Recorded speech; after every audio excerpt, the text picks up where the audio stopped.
form, as I mentioned, is thousands of years old.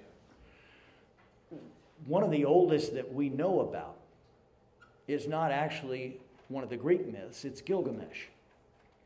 Gilgamesh was the first buddy picture and is a terrific story. Gilgamesh and his friend Enkidu, who is an animal man. Like Chewbacca, yes, if you will.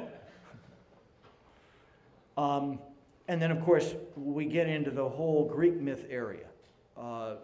Just wonderful, fantastic stories there.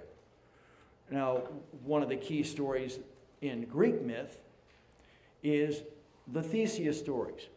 Theseus was one of the original superheroes in the sense that we would tell the story of Theseus and the Minotaur. And then we would tell another adventure of Theseus where he accomplished something else.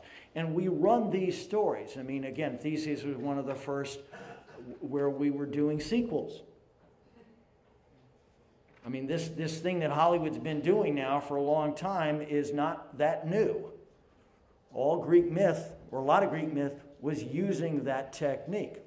And of course, we're part of the oral tradition at that time. These stories weren't written down. But we would talk about the different adventures of Theseus. Similarly, we would talk about the different adventures of Hercules. And we had the trials of Hercules, where he had these different tasks that he had to accomplish. So it's larger-than-life heroes with larger-than-life stakes. Exactly. Larger-than-life heroes, larger-than-life stakes, typically using magical or supernatural elements in order to succeed. For example, the Medusa head that will turn a man to stone. And so what do? I believe it's Perseus who holds up the shield so he can see Medusa without looking directly at her and cuts off her head.